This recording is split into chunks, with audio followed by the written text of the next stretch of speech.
wabarakatuh. Waalaikumsalam warahmatullahi wabarakatuh. Baik, perkenalkan kami dari kelompok 2B Angkatan 4 CPNS Kabupaten Banjarnegara tahun 2022. Kami akan berdiskusi terkait pelaksanaan penyelenggaraan pemerintahan dalam mewujudkan smart governance. Baik, sebelum kita mulai, saya akan memperkenalkan terlebih dahulu. Saya sendiri selaku moderator bernama Syaharuni dengan NDH 29, penempatan di UPTD Puskesmas Wanayasa 1 sebagai tenaga teknis kefarmasian. Selanjutnya mungkin teman-teman bisa memperkenalkan diri masing-masing. Pertama saya persilahkan ke Mas Cahya, silakan. Perkenalkan, saya Cahya Rahmatullah Koenela. Saya asal instansi UPTD Purwanegara 2 sebagai profesi perawat gigi. Baik, selanjutnya Mbak Lili. Perkenalkan, nama saya Lili Wurianti, asal dari UPTD Puskesmas Sigaluh 2 sebagai perawat terampil. Selanjutnya Mbak Dikta. Baik, perkenalkan nama saya Dikta Aryani, asal dari UPTD Puskesmas Sigaluh 1 sebagai terampil bidan. Selamat sore teman-teman, gimana kabarnya? Alhamdulillah baik. Alhamdulillah baik. Alhamdulillah. Langsung saja ya kita mulai diskusinya. Untuk membahas isu smart governance, menurut teman-teman apa nih yang terlintas tentang smart governance? Boleh saya menjawab, Mbak? Ya, silakan. Smart governance atau tata kelola pemerintahan cerdas bertujuan untuk mewujudkan peningkatan kinerja pelayanan publik, kinerja birokrasi pemerintah, dan kinerja efisiensi kebijakan publik. Memiliki 8 karakteristik, yaitu yang pertama integritas, yang kedua nasionalisme, yang ketiga profesionalisme, yang keempat wawasan global, yang kelima IT dan bahasa asing, yang keenam hospitality, yang ketujuh networking, yang kedelapan entrepreneurship. Mungkin itu Mbak Uni. Ya, dari teman-teman ada yang mau menambahkan? Izin menambahkan, Mbak. Ya, silakan. Jadi, penerapan tata kelola pemerintahan cerdas antara lain yaitu menyediakan sumber daya manusia dengan kuantitas dan kualitas yang memadai kebutuhan pelayanan publik, meningkatkan keterlibatan dan sinergi masyarakat dan pemerintah dalam perencanaan, sosialisasi, dan pelaksanaan pembangunan, melaksanakan perbaikan secara kontinu atas kinerja pelayanan publik, melalui rekayasa ulang proses bisnis yang efektif, efisien, dan komunikatif, mengoptimalkan penerapan dan pengembangan sistem pemerintahan berbasis elektronik dengan berfokus pada pengintegrasi data dan interoperabilitas sistem menggunakan teknologi yang terjamin keberlangsungannya, dan menerapkan sistem satu data yang terbuka, lengkap, akurat, dan standarisasi dengan melibatkan pemangku kepentingan. Demikian yang dapat saya sampaikan. Oh ya, jadi dapat disimpulkan bahwa smart governance itu sendiri sebagai salah satu hal penting dalam pengelolaan pemerintahan cerdas bertujuan untuk mewujudkan peningkatan kinerja pelayanan publik, kinerja birokrasi pemerintahan, dan kinerja efisiensi kebijakan publik. Nah, untuk mewujudkan smart governance, salah satunya kan smart city. Nah, menurut pandangan teman-teman, apa itu smart city? Izin menjawab, Mbak. Ya, silakan. Smart City adalah kota yang menggunakan teknologi digital untuk meningkatkan performansnya, mengurangi biaya dan pemakaian konsumsi, serta untuk terlibat lebih aktif dan efektif dengan warganya. Sedikitnya ada 3 faktor yang berpengaruh dalam kota cerdas, yaitu cerdas ekonomi, cerdas sosial, dan cerdas lingkungan. Kota cerdas juga didefinisikan sebagai kota yang mampu menggunakan SDM, modal sosial, dan infrastruktur telekomunikasi modern untuk mewujudkan pertumbuhan ekonomi berkelanjutan dan kualitas kehidupan yang tinggi. Dengan manajemen sumber daya yang bijaksana melalui pemerintahan berbasis partisipasi masyarakat. Konsep kota cerdas atau smart city awalnya diciptakan oleh perusahaan IBM. Sebelumnya berbagai nama sempat dibahas para ahli dunia dengan nama digital city atau kota cerdas. Intinya, kota cerdas adalah sebuah kota yang instrumennya saling berhubungan dan berfungsi cerdas. Kota cerdas adalah sebuah konsep kota cerdas atau pintar yang membantu masyarakat yang berada di dalamnya dengan mengelola sumber daya yang ada dengan efisien dan memberikan informasi yang tepat kepada masyarakat atau lembaga dalam melakukan kegiatannya ataupun mengantisipasi kejadian yang tak terduga sebelumnya. Konsep kota cerdas pada umumnya yaitu sebuah kota berkinerja baik dengan pendapatan ke dalam ekonomi, penduduk, pemerintah, mobilitas, dan lingkungan hidup. Sebuah kota yang mengontrol dan mengintegrasi semua infrastruktur. Kota cerdas dapat menghubungkan infrastruktur fisik, infrastruktur IT, infrastruktur sosial, dan infrastruktur bisnis untuk meningkatkan kecerdasan kota. Kota cerdas membuat kota lebih efisien dan layak huni. Mungkin itu saja. Saya kembalikan lagi kepada moderator. Iya, jadi smart city itu merupakan kota yang sudah menggunakan teknologi digital untuk meningkatkan performanya ya. Kemudian mengurangi biaya dan memberikan pelayanan yang lebih prima sehingga lebih efisien dan efektif. Kalau bahasa kasarnya mungkin bisa dibilang ya dengan kota pintar. Oh ya, kemudian di daerah penempatan teman-teman apakah sudah mengaplikasikan smart city? Izin menjawab. Ya, silakan. Dalam rangka peningkatan pelayanan publik di Dinas Kesehatan Kabupaten Banjarnegara, terutama dalam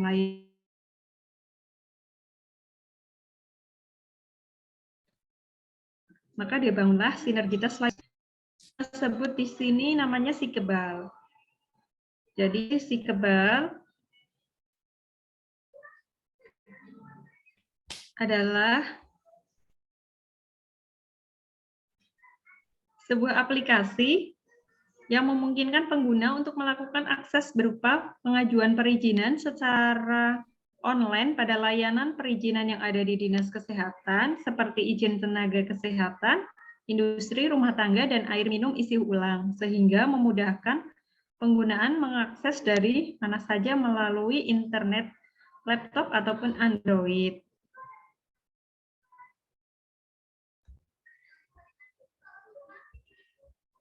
Jadi, layanan perizinan yang ada di Dinas Kesehatan ada 31 rumpun dan secara bertahap diharapkan bisa terakses dengan Sikebal. Saat ini ada 14 layanan yang sudah masuk di aplikasi Sikebal. Untuk itu, Dinas Kesehatan pada tanggal 24 Agustus 2021 melaksanakan sosialisasi kepada pengguna layanan terutama dari organisasi profesi melalui Zoom meeting. Demikian yang dapat saya sampaikan. Saya kembalikan kepada moderator. Ada yang mau menambahkan? Boleh menambahkan, Mbak? Ya, silakan. Dengan adanya aplikasi Sikebal ini sangat menguntungkan, apalagi di masa pandemi COVID-19 yang hingga saat ini belum usai. Seluruh komponen masyarakat masih harus disiplin dengan protokol kesehatan. Dengan cukup akses Sikebal lalu unggah syarat-syaratnya, setelah diproses hasilnya tinggal diunduh dan tinggal menunggu hasilnya, karena selama ini perizinan dilayani terpisah di beberapa perbaikan sistem menjadi layanan terpadu secara digital. Menurut saya layanan secara online ini sangat wajar dan sudah menjadi tuntutan masyarakat. Mungkin seperti itu. Saya kembalikan ke Mbak Uni. Jadi aplikasi Sikebal ini ya sangat memudahkan, terutama bagi kita tenaga kesehatan. Tapi karena saya sendiri pendatang di Kabupaten Banjarnegara, jadi baru tahu nih aplikasi Sikebal. Nah, untuk alur pengajuan izinnya secara online, caranya gimana ya teman-teman? Izin menjawab ya Mbak. Ya, silakan. Sekaligus izin share screen. Apakah sudah terlihat? Ya, sudah.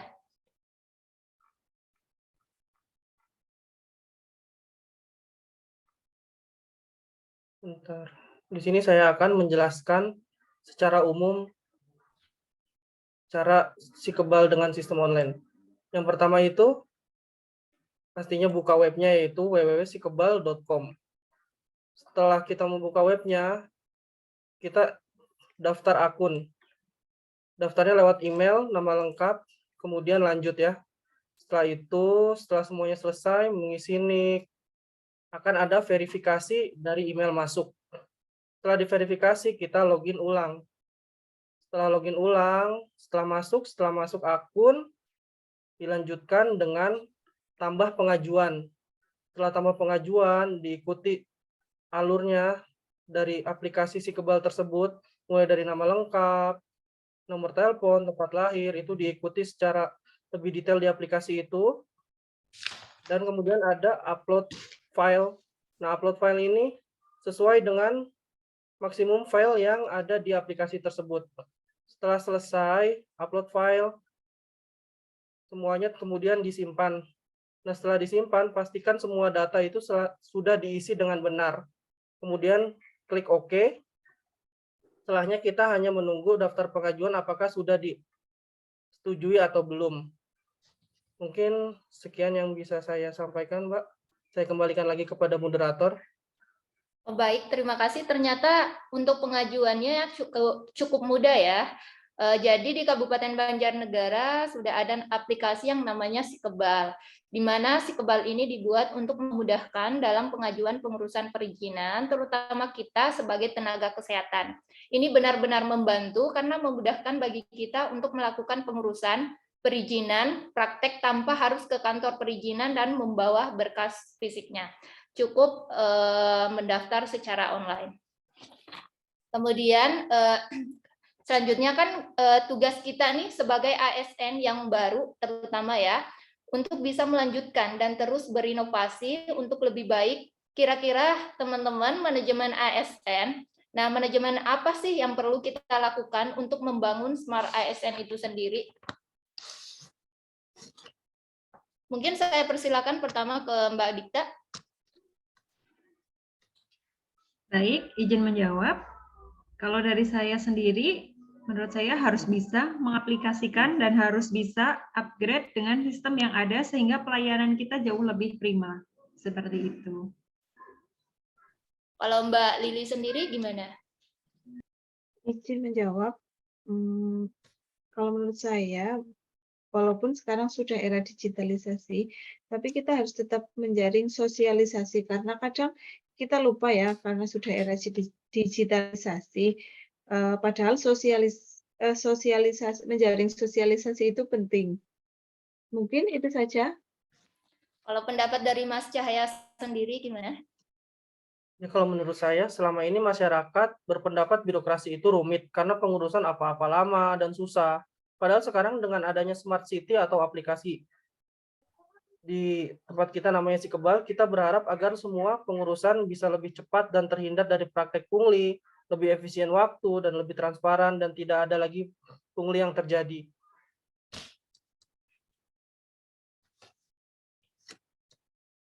Baik ya, luar biasa sekali untuk diskusi kita hari ini. Jadi sebagai seorang ASN, terutama kan kita di era digital nih, kita harus jadi smart ASN yang bisa terus berinovasi, sehingga bisa menciptakan smart governance itu sendiri. Mungkin sampai sini saja ya diskusinya. Untuk diskusi kita kali ini, mari kita akhiri dengan sama-sama mengucapkan Alhamdulillah. Alhamdulillahirrahmanirrahim. Assalamualaikum warahmatullahi wabarakatuh. Budaya ASN berakhlak.